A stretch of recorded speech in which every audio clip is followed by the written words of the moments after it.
Hey guys, how you doing? I'm excited to see all these people in chat already. Okay, so we're going to talk about the Nothing Burger, and we're going to talk about moving forward in the case. Got a few things to show you, but first I want to put this up because this is what we need to remember, right? Ethan, Maddie, Xana, Kaylee. They're what matters here, not the Nothing Burger. Okay? So every time we do a video about the Nothing Burger, we're going to remember the 4 that are no longer with us. We're going to say their names every time we do a video because they are what this is about. So, Ethan Chapin, Xana Kernodle, Madison Mogan, and Kaylee Gonsalves. Okay? Alright.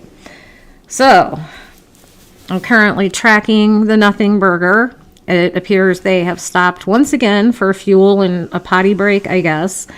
They got gas in Champaign, Illinois, and now it looks like they stopped again.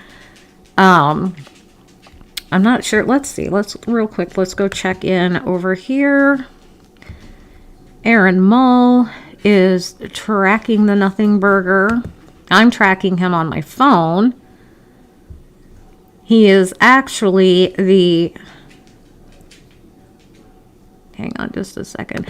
He is actually the most tracked flight right now. So let's see where he is. I wonder if there would be a case for driving him the rest of the way. How far is it? I mean, I doubt it. But if they weren't going to have any sort of public appearance until tomorrow. Rapid City Regional Airport. The directions from Rapid City to Pullman by car, it's got to be at least that's 14 hours. Yeah, there's no way.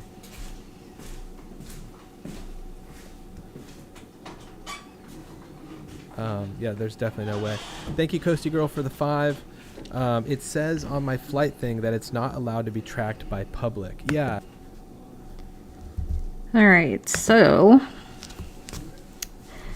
let's see here. You live in Illinois? I used to live in Illinois. I went to school in Charleston, Illinois, which isn't too far from Champaign, at Eastern Illinois University, and then we were stationed at Scott Air Force Base, which is about half an hour from St. Louis, Missouri. Hello, Honey Badger.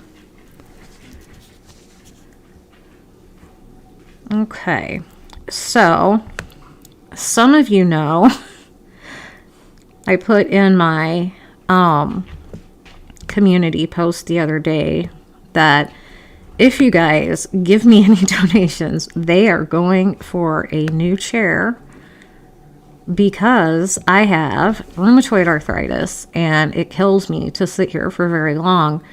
And I wanted to show you, this is where your money's going. It has lumbar support. It's got neck support. It is a heated chair that has a massager too, but that way I can do these videos, and if I start hurting, I can turn the heat on, and it's like I have a heating pad, and I can stay longer, and that will be awesome, because my brother got my mom a recliner that was heated and has a massager in it before she passed away, and I went over there one time and was having a really rough day, and she's like, go sit in my chair. And I did, and I turned the heat on, and it was so nice. We actually had it here at my house now. But this is the goal. So me and my daughter were like, hashtag chair fund. If you guys donate anything during a live or a super thanks or a Cash App, Venmo, PayPal, whatever, just know that this is where the money is being earmarked to right now. It will help me to be able to do more videos and more lives. Absolutely.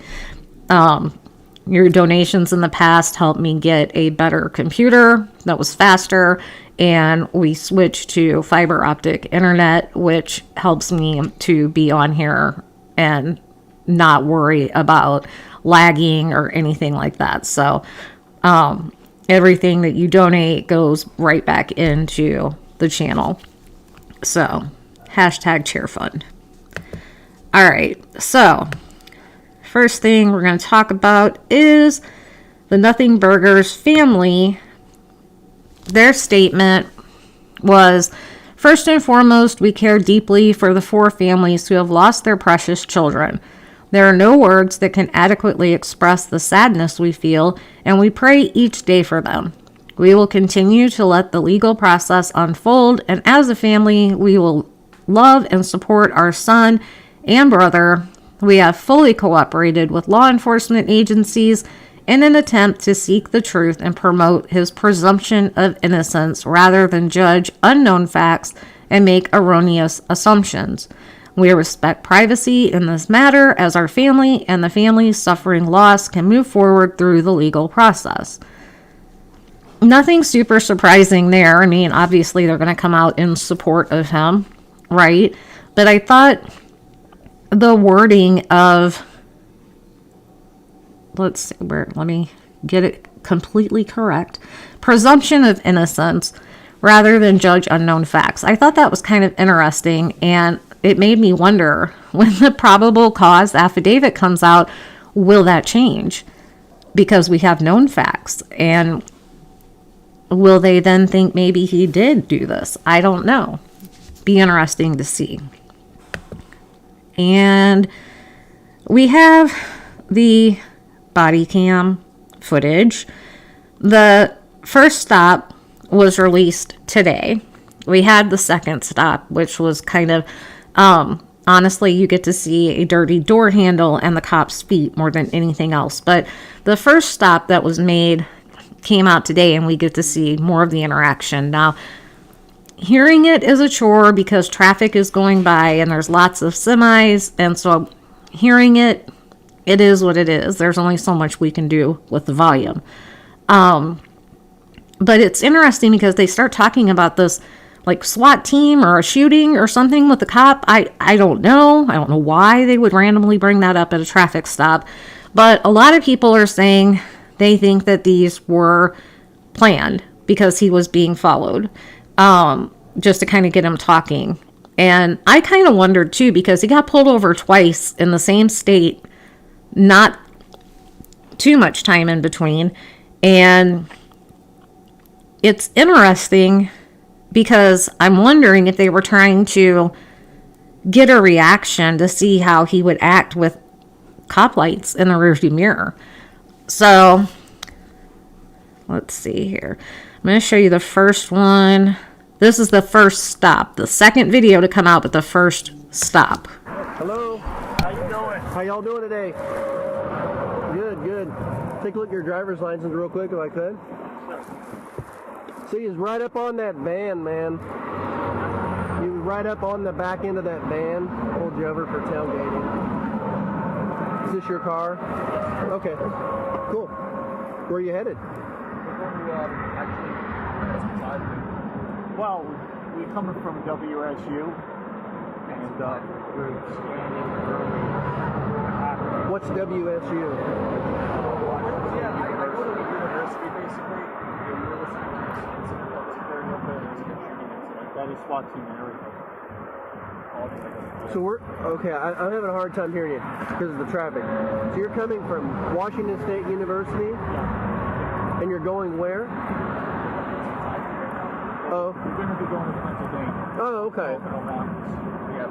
we're slightly punchy because we're driving for hours. Hours, days. Hours to drive. Well, almost a day. Okay. And what did you say about some SWAT team thing? Or Yeah, there was a mass shooting and everything. Where?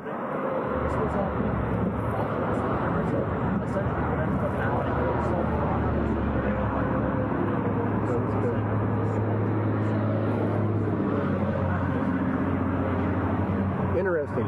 Well, it's horrifying because he's going to the university, you know what I mean? So y'all work at the university there? I actually do work there. Oh, PhD in criminal. okay.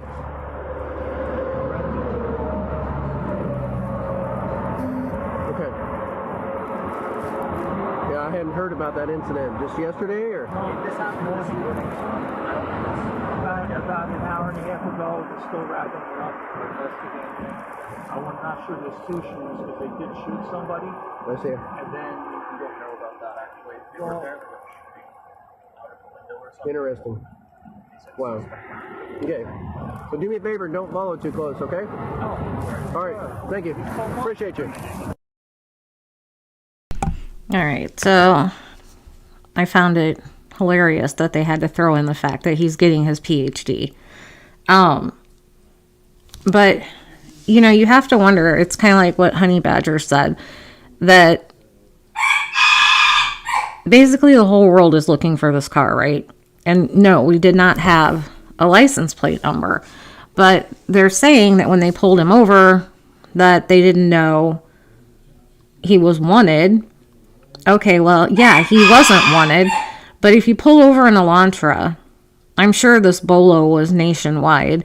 If you pull over an Elantra and then the guy has a Washington license, I think it was Washington plates as well, you might want to ask him about it maybe. I don't know. But they didn't. There's Steve, guys. But they didn't. So it kind of does make you wonder, was this part of the plan? To see how he would react, to see if it spooked him at all. I don't know.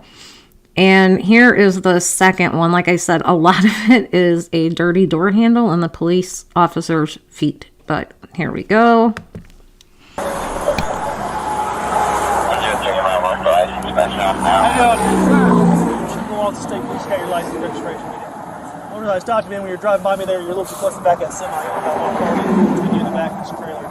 We're about one car going 10 miles an hour, so we're going 60 or 70 miles an hour. We're about 6 or 7 cars.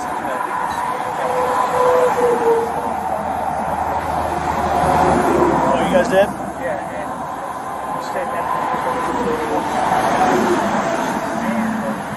So,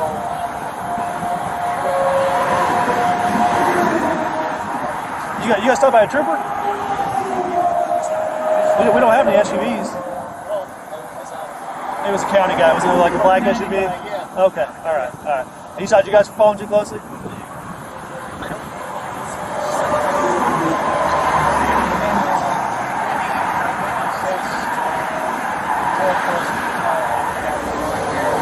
Okay. What happened in WSU when my son goes to school?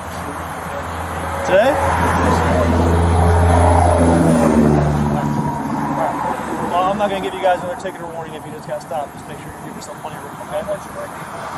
So like I said, it's all about how fast you're going, okay? So if you're going 10 miles an hour, you only need one car. Or if you're going, so the speed limit here is 7. If you're going 70 miles an hour, you need 7 cars. Yeah. That's the easy way to explain it. Yeah. Okay. It's really, if you're in the B&B man, it says 2 to 20 seconds. All right.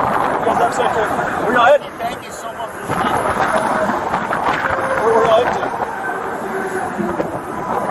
Huh? Where at? Yeah. It's a long haul. You guys scared of airplanes?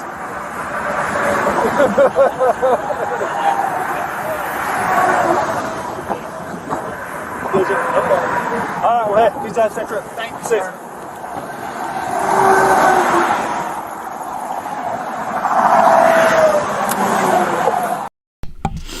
I love when he's like, are you guys afraid of airplanes? I hope that he is afraid of airplanes because he's on a teeny tiny one right now. We'll get to that. So here's a still shot of really the only time you saw him in that body cam footage. And I agree. The look on his face was like, how dare you? Like, what the hell? Why are you pulling me over? And it's funny to me because I've driven like cross country all over the place. And it's not often that 10-mile rule. Like for every 10 miles an hour you're going, you're supposed to have like a car length of distance between you and the car in front of you. Now, when you're driving, like our speed limit here is 75. So I don't very often see people with, 7 car lengths between them and the car in front of them. It's pretty rare. So it's funny to me that he got pulled over twice in the same state for the same thing. I don't know. I mean, it really makes you wonder if it was staged. Hello, Emma. So, I don't know. Like I said, this picture of him, he just looks so arrogant. So arrogant.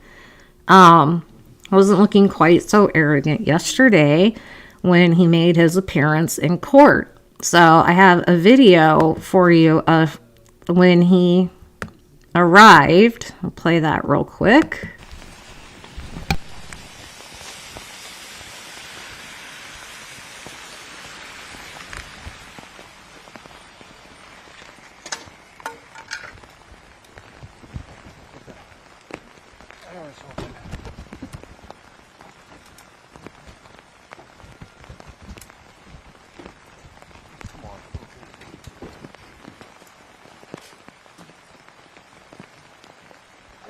Bryan, did you do it? Bryan, did you do it?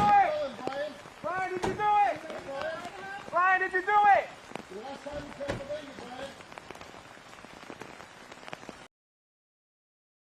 And so it cracks me up. First of all, he got there. They brought him at about 10:45 in the morning, and his appearance wasn't till 3:30 in the afternoon. But the people they're standing outside, and obviously they're going to try to get him to look at him or say something. But I was laughing so hard because some of the things they were yelling. For starters, you can hear that one guy just over and over and over. Did you do it, Bryan? Did you do it, Bryan? Bryan, did you do it? Did you do it? And then, somebody asked him, are you going to Idaho? Yeah, at some point, even if he had not waived extradition, he was going to Idaho. And somebody's like, how you doing? How do you think he's doing? He's been in jail. So I just found it really funny listening to them holler at him. And a lot of people were saying, he looks bigger and bulkier than I thought. Okay, he's not bigger and bulkier. I assumed it would be obvious to people, but I guess it wasn't to everybody. But he is wearing a bulletproof vest under his top. It's not his suicide smock that he had been in previously. It's a bulletproof vest. They know he's probably wanted to not be with us on the planet anymore by quite a few people. So he was in his bulletproof vest. So no, he is not big and bulky on top like that. Now, here's the video of him walking into court. They did not allow cameras in the courtroom, but there was a pool camera, like one camera, in the hallway outside of the courtroom, and they walked him past there kind of like a perp walk. So, here he is going in. We have had several... Oh, it is almost 3:30. Here's the door opening. There it is. Here is Bryan Kohberger. Let's listen in.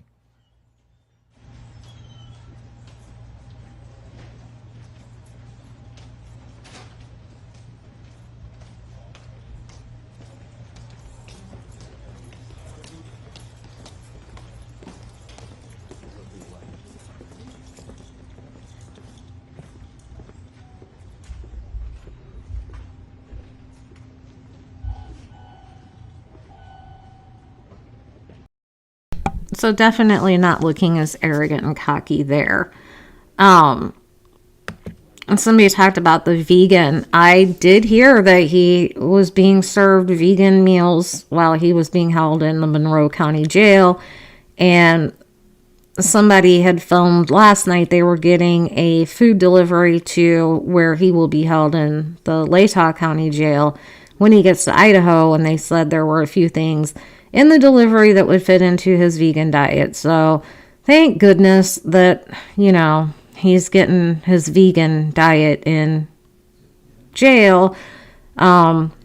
Personally, I hope it's going to be prepared in a pot or a pan that previously cooked meat, but that's just me. I don't feel good today, so I guess I'm being a little snarky. I'm sorry.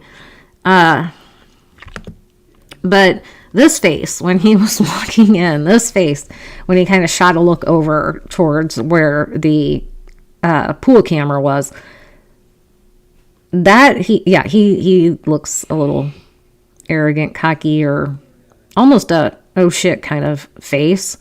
But to me, I don't know, this face it's evil. It looks evil to me.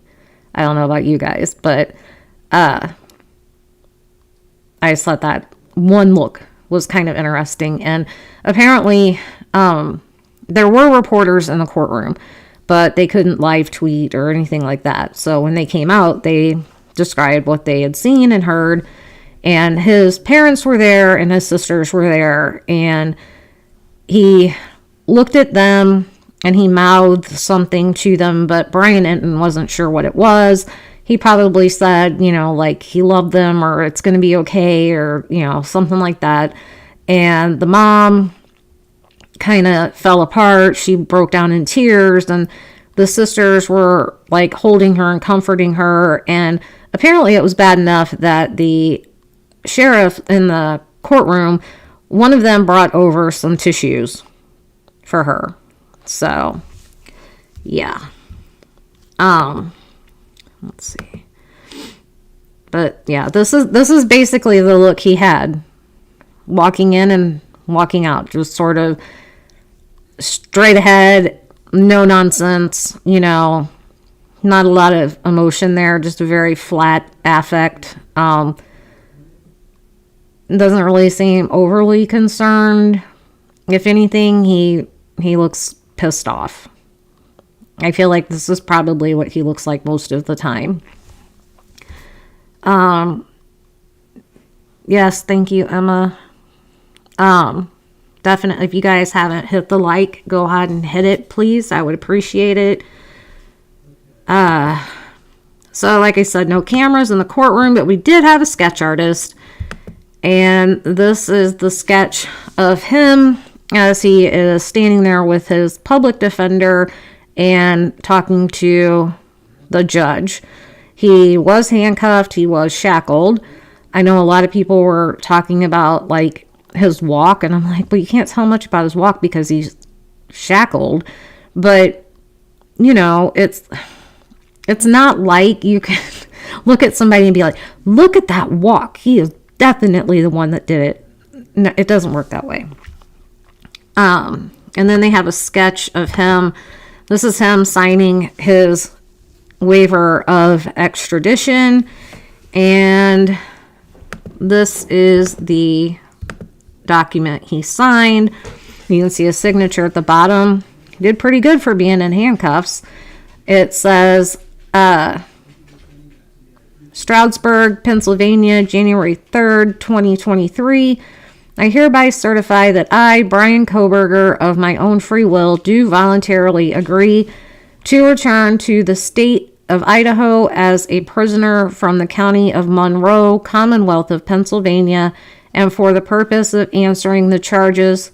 Furthermore, I hereby waive all formality, and I am willing to return to the state of Idaho without governor's requisition or other papers necessary in such cases, and do exonerate the county of Monroe from any blame, compulsion, or interference in this connection. And then he signed it, Bryan Kohberger. Stroudsburg, Pennsylvania, January 3rd, 2023. I certify that the above was read to me and signed by me, and this agreement has been without compulsion, threat, or force on the part of the authorities here, and upon the free desire of Bryan Kohberger. And then he signed again. And then there's some witness signatures. So, he wanted to get back, and there was a presser. The Pennsylvania police did a presser and basically said they think he wants to get back because he really wants to know what they've got in that probable cause. Probably. But inevitably, he would have been back in Idaho at some point. Now, here is his leaving video.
Alrighty.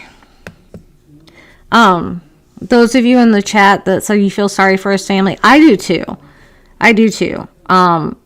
I said in a video before, I don't feel like they're like the dirty laundries. I don't think that they knew anything. I really don't. I mean, I could be wrong, but I do feel bad for them because due to him and what he allegedly, I have to say, did, now their lives have been turned upside down and they're being thrust into the public eye as well. You know, people will look at them differently now because of their son. You know, it's always unfair to the criminal's family as well. I've said before, you always want to believe the best in your children and that they aren't capable of something like this. So this isn't going to be easy for them to have to come around and accept if what he's being charged with is true. So, yeah. Okay, princess, take your time. This is... I watched the presser from Pennsylvania, and I really liked them. And I kind of condensed it into what I thought, kind of like highlight clips of what they said that I thought was interesting about how this all came together, you know, that they were informed that he was there and the following him and the serving the warrant and things like that. So this is just kind of highlight clips from the presser that happened almost immediately after his court appearance yesterday. Accused at this point's due process. So I'll now attempt to give you an operational picture with the best information I can release at the time. So this begins when the Pennsylvania State Police Bureau of Criminal Investigation troopers were contacted by the FBI about assisting with surveillance of the accused in this case. I'd like to take the opportunity to specifically thank several individuals. Special Agent in Charge Jackie McGuire and Assistant Special Agent in Charge Dave Carter from the Philadelphia Field Division, as well as Supervisory Special Agent Bill Vigorito of the Scranton RA. We're very lucky in PSP to have a collaborative relationship with the Bureau, both in Pennsylvania and beyond, and their people are absolutely excellent. So as the investigation progressed, Troop N Criminal Investigation Section, commanded by Captain Kramer over my left shoulder here, began to collaborate with authorities in Idaho. Specifically, I'd like to acknowledge Lieutenant James Curto, who is here today, Sergeant Anthony Ferdinand, Corporal John Chulak, who is not present with us, and Troopers Leary and Knoll, who are here with us today. It was through this collaboration and the charges pending in Idaho that those troopers were able to obtain search warrants and a fugitive from justice warrant that was prepared here in Monroe County for the location in Chestnut Hill Township and the fugitive from justice warrant for Mr. Kohberger, respectively. I'd like to acknowledge the Monroe County District Attorney, David Christine, as well as First Assistant Mike Mancuso and their entire office. The support that we received was absolutely excellent. Once those warrants were obtained, the Bureau of Emergency and Special Operations, BESO, coordinates our Special Emergency Response Team, CERT. They were selected to serve those warrants, the 3 search warrants and the fugitive from justice warrant. To define what CERT is, it's a full-time tactical team maintained by PSP to deal with high-risk warrant situations, barricades, and other incidents requiring specialized tactical training or other capabilities. From their perspective, we essentially task them to go out and serve a arrest warrant for someone accused of a quadruple murder. They're activated several hundred times a year throughout the Commonwealth. We don't typically hear of their work in a forum like this because they serve the warrant, the person's taken into custody, and they go about their assignment. They are the ultimate professionals. It's a volunteer team. They're highly trained and highly motivated. Captain Norm Kramer, over my left shoulder, was assigned as the top comm for the CERT activation, which means he was responsible for coordinating our tactical preparations. So, tactical assets were then staged in the county, in Monroe County, into the evening of Thursday, December 29th, last Thursday. And in the early hours of Friday, December 30th, those warrants were executed at the location. Mr. Kohberger was taken into custody without incident. The scene was turned over to the FBI Evidence Response Team for processing. Mr. Kohberger was then turned over to the Monroe County Prison, where he has remained in their custody since. I'd like to thank the Monroe County Sheriff and the Stroud Regional Police Department for their support as well during the extradition process. Arrangements currently are being made to deliver Kohberger back to Idaho, where he can have continued due process and face these charges. I'm Mike Mancuso with the DA's office, the First Assistant District Attorney. I want to give my condolences to the families of the victims out in Idaho for their loss. It's my sincere hope that this marks a clear step in the right direction of effectuating justice for those folks. My office's role was relatively recent. We weren't advised of the presence of the defendant in our county until only a couple days before the apprehension of the defendant. But when we were told, we came together and worked very closely with Captain Kramer, who did an excellent job in almost like a clockwork operation. Part of my duties were to ensure that 3 separate search warrants were issued. Those affidavits attached to those search warrants are still under seal, so I can't discuss their contents with you. But one was for the person of Mr. Kohberger, collecting DNA and photographs, that sort of thing. One was for the white Elantra vehicle, which I understand has been seized and is being processed. And one was for the address, the residence itself that he was living in with his family.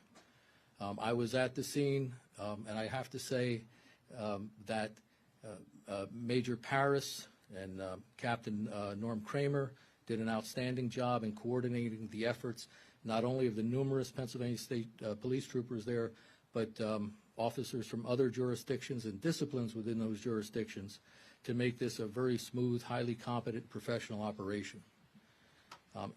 It is a quirk, apparently. It's not in the norm of the states I'm familiar with that Idaho does not release their probable cause affidavit in support of their arrest warrant until after their defendant is returned to that state. But having read those documents and the sealed affidavits of probable cause, I definitely believe that one of the main reasons the defendant chose to waive extradition and hurry his return back to Idaho was the need to know what was in those documents. So that's a significant development. Beyond that, looking at the scope of the situation and the ties this defendant has to my county, I would hold our office at the disposal of the Idaho authorities to help facilitate a complete background investigation into the defendant, both activities prior to the murders occurring within the Commonwealth of Pennsylvania and his activities after the murders in Pennsylvania. So we stand ready to assist with that effort on an ongoing basis. Thank you.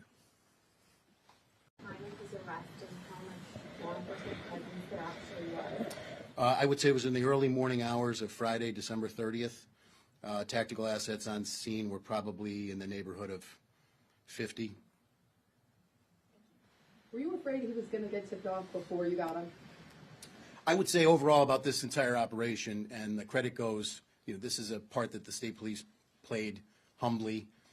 You look at Moscow Police Department, 38 sworn, 19,000 leads, the video evidence that they had to develop in order to put that out, all public source information. But when you talk about the service of a high-risk warrant for someone who's committed or alleged to have committed 4 homicides, there's nothing routine about that. And all of those tactical steps that were taken were in conjunction with the best efforts of the authorities, local, state, and federal, both in Idaho and here, to ensure that we could do it safely and to ensure that we could get him into custody and that those service or the search warrants could occur. Having read to a degree the contents of that affidavit of probable cause, and that you possibly speculated or theorized that he wanted to get back to read that as well, since he can't read that. Can you give us an indication, though, of the seriousness of what you did do? I know you can't talk about it, but can you share with us something? Yeah, I can't get into the details, sir, but I can say it involved the defendant's connection to a scene of a crime consisting of 4 murdered people. So that's the significance of it. Can you confirm that there is a connection between Bryan Kohberger and any of the victims? I can't discuss that, ma'am. How confident are you that he is guilty of these crimes? That wouldn't be my place to say. Certainly confident enough that there was ample probable cause for the issuance of the various warrants in the case. What was your reaction when you heard this? You've all talked about you followed this. This happened states away. When you get that call, or you all get the call, that this person could be right here in your home area, what's your reaction? Well, I was surprised. Really, Monroe County, of all places, it hits close to home. It's a normal human reaction, I would think, under the circumstances. Do you know when he and his father left Idaho or Washington Grove, Pennsylvania, what that date was? No, I don't know the exact date, ma'am. Approximately, we understand the middle of December, is that correct? I think that's approximate. And what about, we heard reports that they were stopped not once but twice on the highway. Can you elaborate? I'll defer to his Pennsylvania public defender on that. Do you have reason to believe that Kohberger is connected to other crimes and unsolved mysteries in the area? I wouldn't answer that question at this time. When you start looking at some that may be unsolved, where do you move around?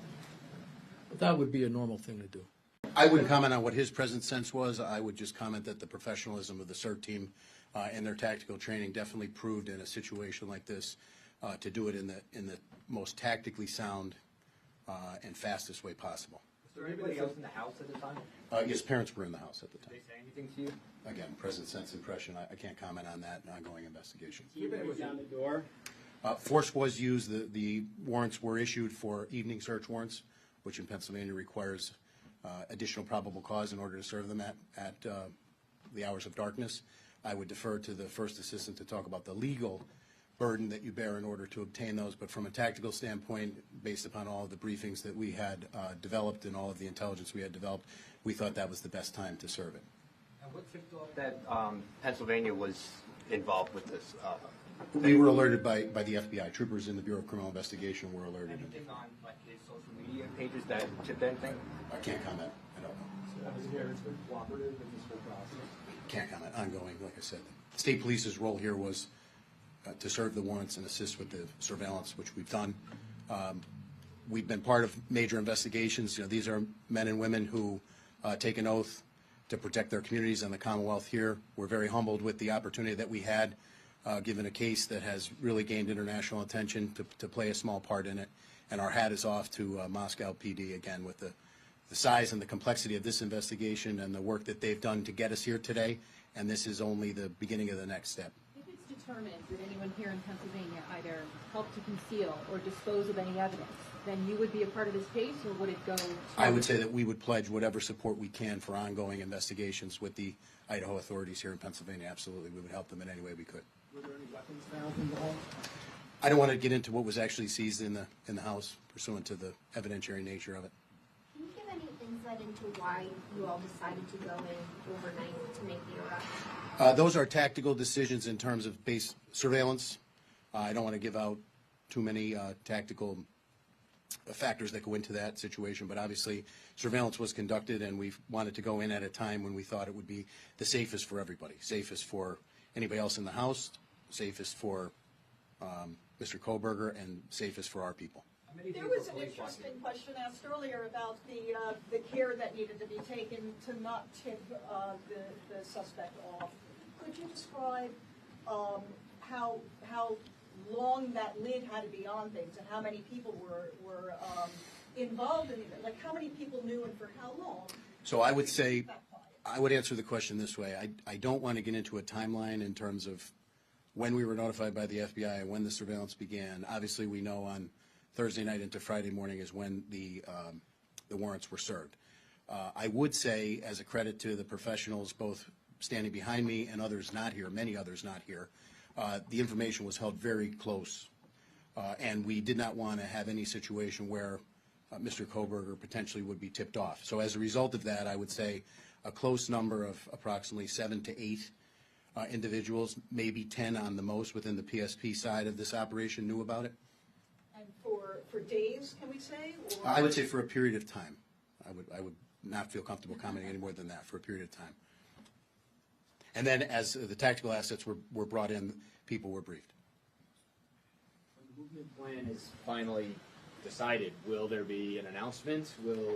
Not from the state police, so we would defer to Moscow and the authorities in Idaho. When he starts leaving Pennsylvania? Well, we have security concerns now, obviously, to move any prisoner. Anytime you move somebody from a secure prison to another place, we don't want to. There won't be an announcement from the state police in terms of those logistics, but they're being worked on right now.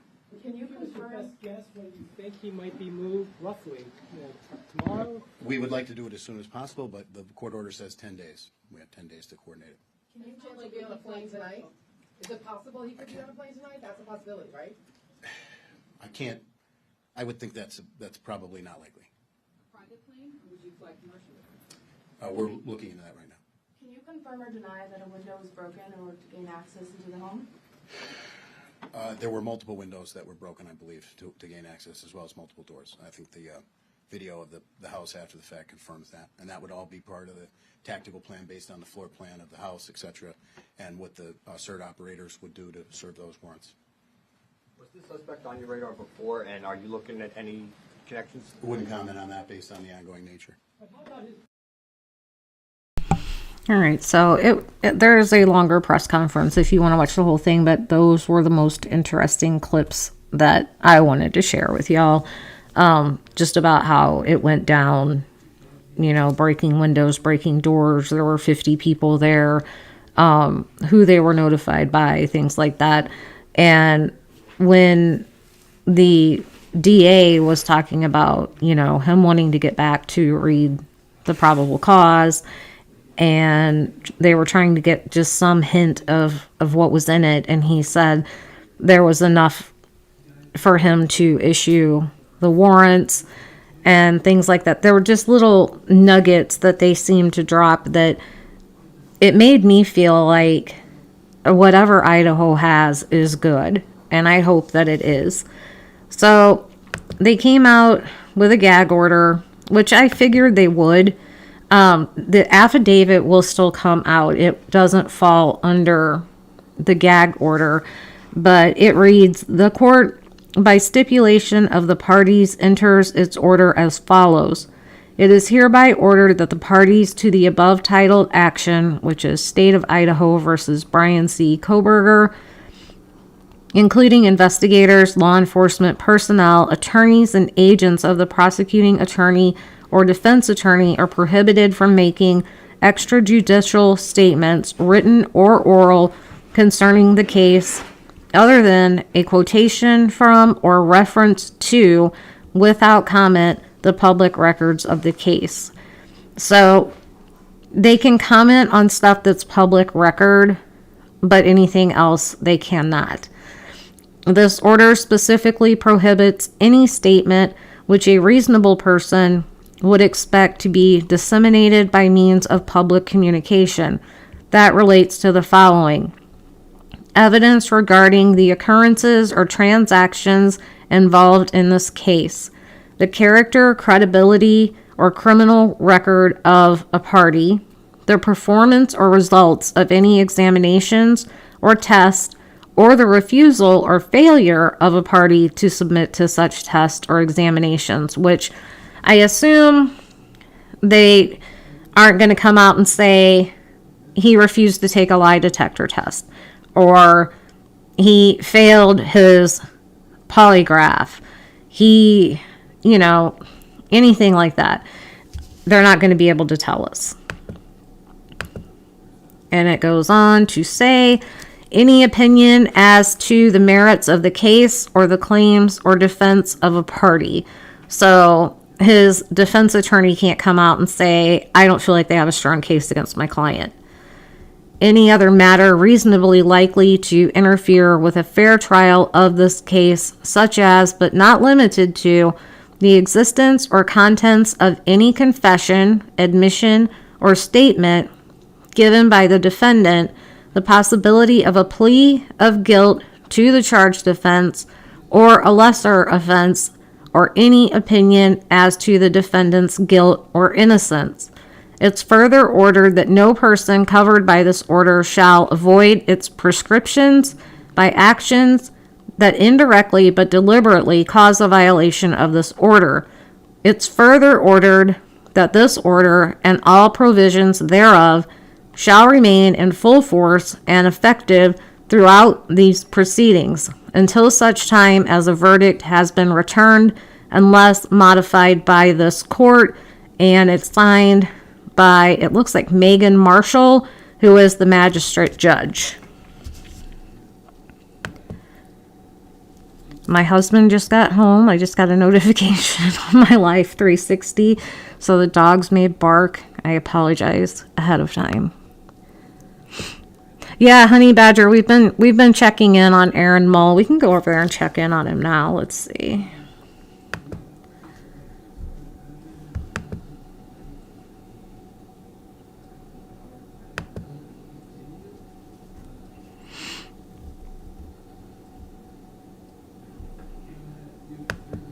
I was seeing the same thing as well, Coasty.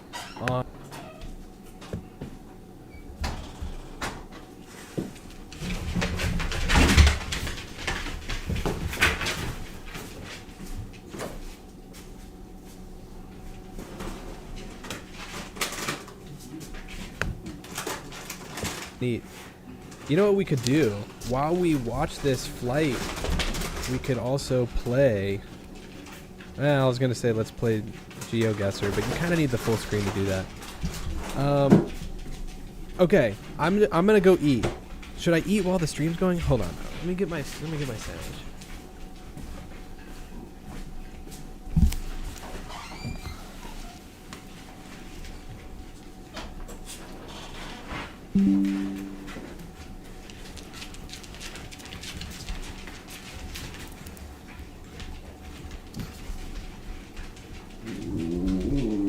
Alright, we can come back to that in a little bit.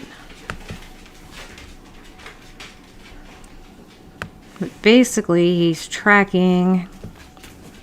So, this is the Nothing Burger at the airport.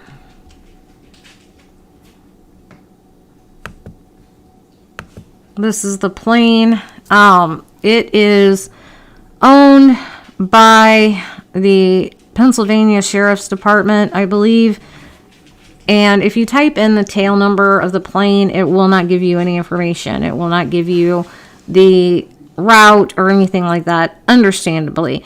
But you can find it, and I found it, and I'm following it on my phone. And like Honey Badger said, Aaron Mull is tracking it live on his channel. We don't know what time he's due to land in Idaho or anything like that, but if you go on the flight tracker, it will tell you what the top three most followed flights are. And right now, Nothing Burger's flight is the most tracked flight. So that's the little puddle jumper, as we call him, plane that he's on. Nothing too luxurious. Here he is being escorted onto the plane. And from what I understand, there are other like marshals or maybe some of the Idaho police, somebody on a United Airlines flight also headed back. So I'm not really sure what that's all about, but that is what we were watching Ramble in Rome. Yes, we were tracking the Nothing Burger to see where he was off to.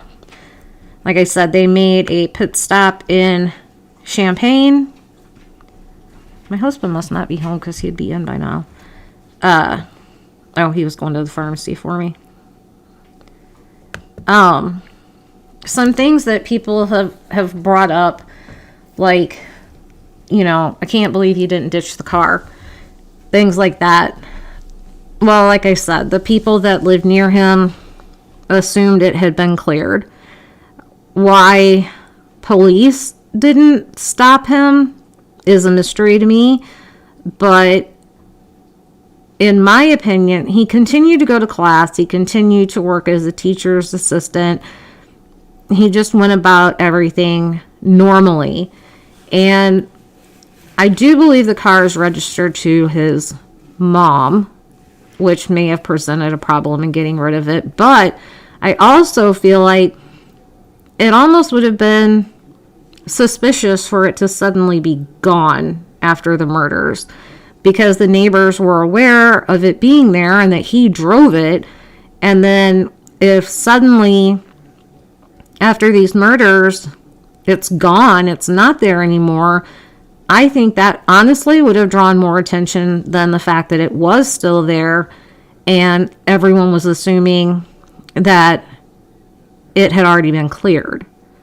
So it's all in how you look at it. And I've heard some people saying that Kaylee had this mystery date. And could that have been the Nothing Burger? I mean, I guess it's possible.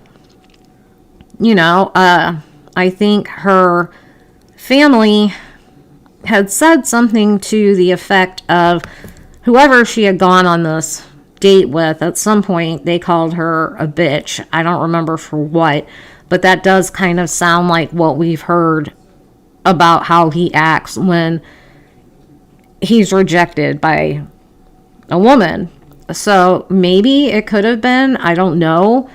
I kind of doubt it, but apparently after that date was when she realized that she wanted to be back with Jack D because of what a great guy he was. Something about this mystery man that she went on a date with made her realize that she had a great guy in Jack D, which is probably why her family said they were going to be reconciling, because she called her family, told them about this bad date and how she felt about Jack. That's probably why they were under the assumption that they were on the way back to reconciling.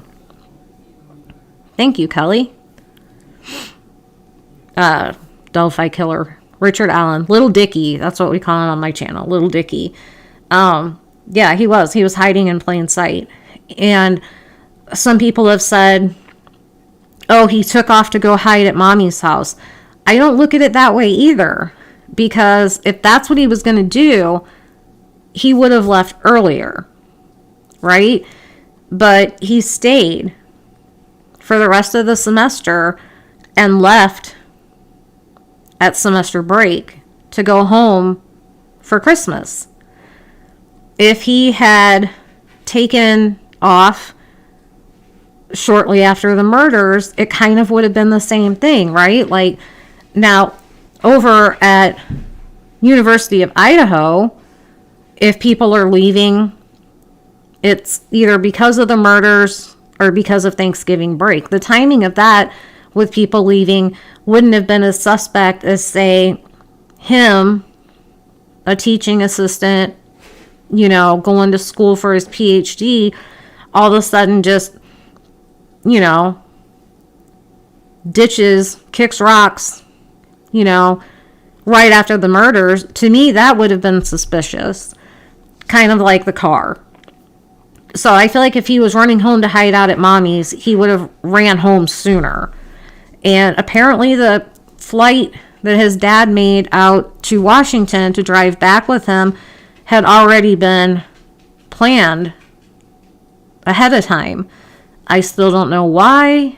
I don't know if he was bringing the car back to his mom and maybe he was going to be getting a different vehicle or what, because it seems like it would have just been easier to fly across country, but I don't know what the story is. But apparently his dad flying out there to drive back with him had been in the works for a while.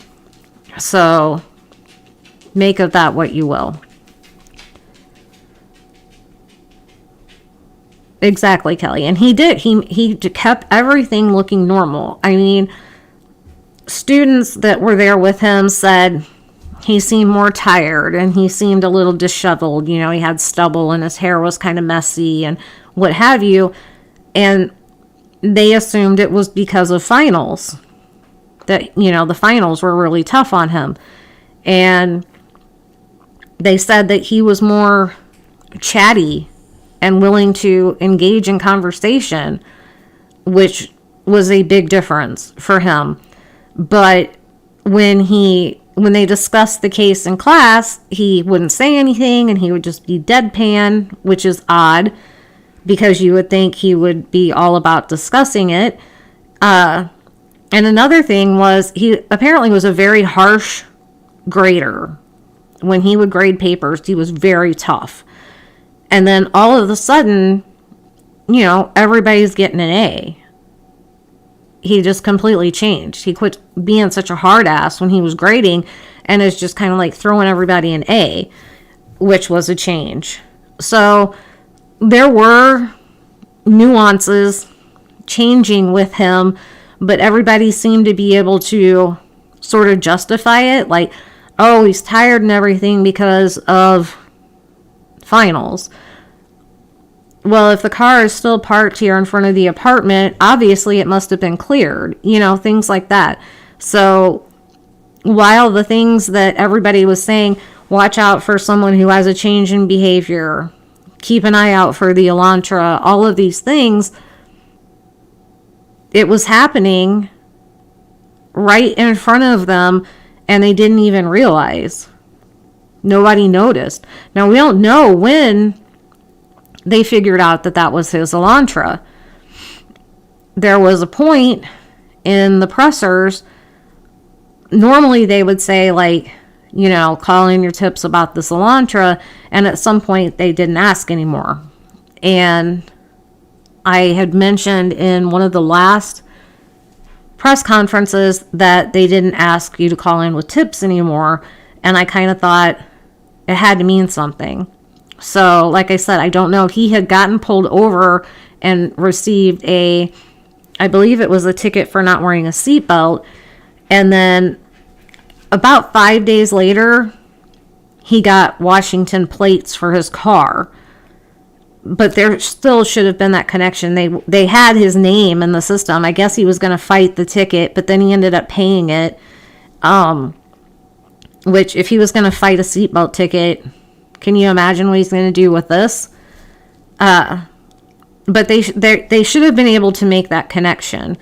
So I don't know why they didn't, unless they were waiting for the DNA to come back before, maybe they were like, okay, this has potential, this could be our guy. And then once they got the DNA back was when they started putting him under surveillance. I heard somewhere that they were tracking him across the country with his turnpike pass. I don't know if that's true or not, but it definitely would work. And then they were surveilling him after he got to his parents' house. But DNA results from the lab, that takes a while. So it had been about 7 weeks when they finally got this arrest. Maybe that's what they were waiting for, was that key piece. And I really hope, I keep hearing it was skin cells.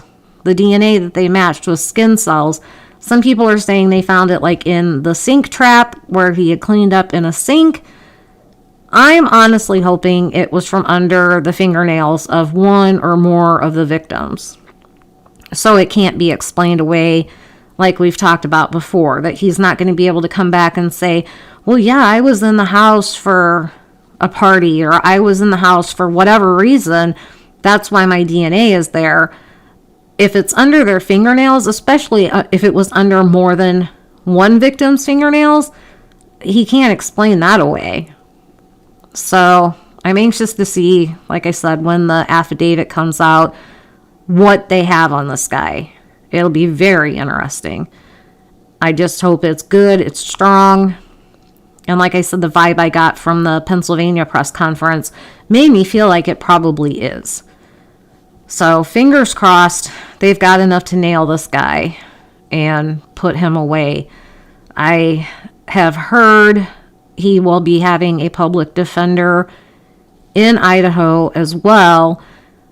There were, I think it was 4 or 5 investigators yesterday from his defense team at the crime scene at 1122 King Road, taking pictures and things like that. I don't know if that was from the public defender's office or what, but last I heard he was using a public defender. But there were investigators at the house on his behalf. Honestly, I'm just glad that it's not the coroner, Maybutt, or whatever her name is. She's a defense attorney. If she had taken this case, that would have been it. I just would have been done. I would have been out. That would have been a conflict of interest, big time, in my opinion.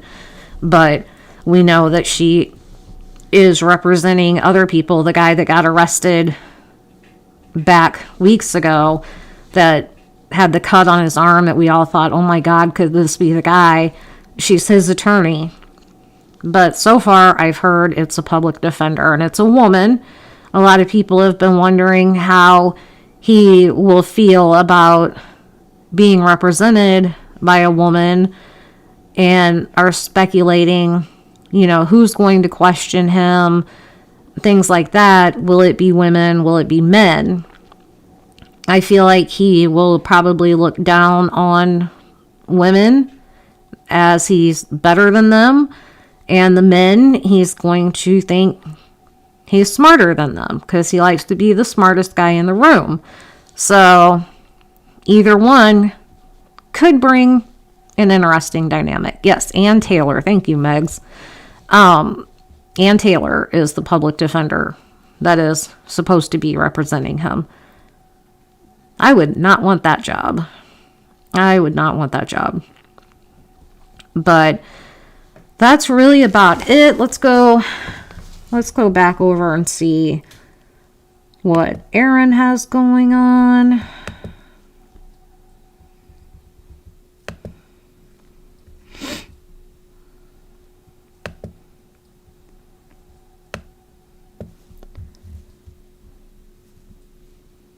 Looks like he's moving again. Back up in the air. They had stopped earlier for fuel in Champaign, Illinois, and then it looked like they had stopped again.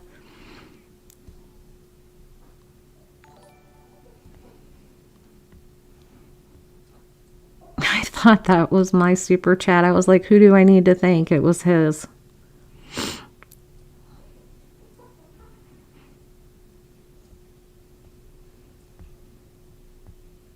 He got $5.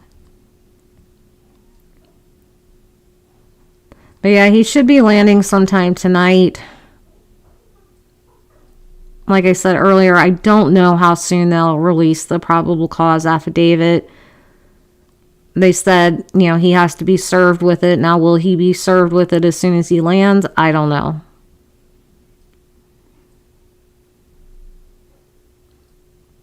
But it should be tonight or in the morning for sure that we should be able to get a copy of it.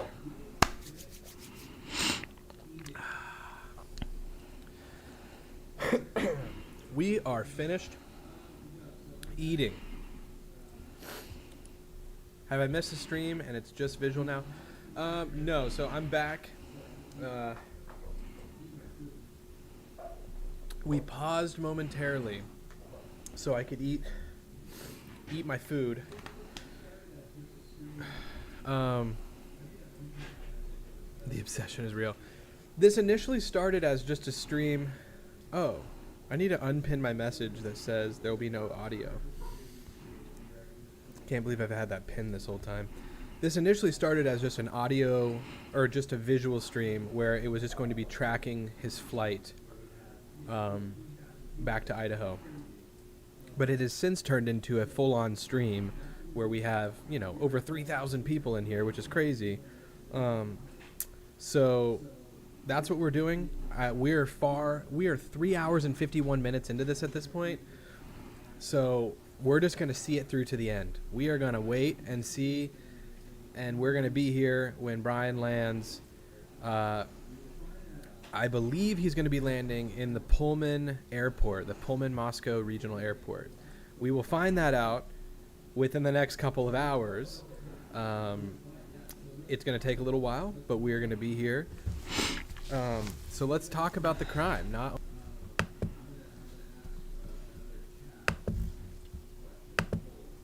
All right, so he is still making his way there. It sounds like it's going to be a couple more hours. So like I said, I don't know if and when the probable cause affidavit will be released to us, but we will go over it here on my channel tomorrow for sure. Hopefully it's not going to drag out forever, Honey Badger.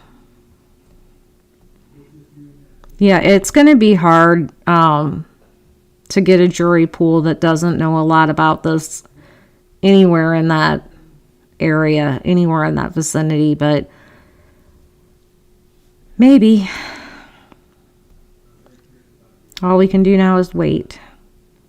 Thank you, Emma. Hashtag chair fund. Show you guys my chair again. For my poor achy back and neck. My daughter and I said that's going to be our hashtag for donations. Hashtag chair fund. But I guess I should start wrapping this up because I'm assuming that Mr. Country Girl's Life, which he told me he didn't want to be called that, but I think he calls himself this Country Girl's Man on YouTube. Should be here. He's 2 miles away. So we will be eating our dinner soon, and the dogs are going to go crazy when he pulls in the driveway, and I don't want to subject you guys to that. Emma, I appreciate it so much. You don't even know. It might as well be $200.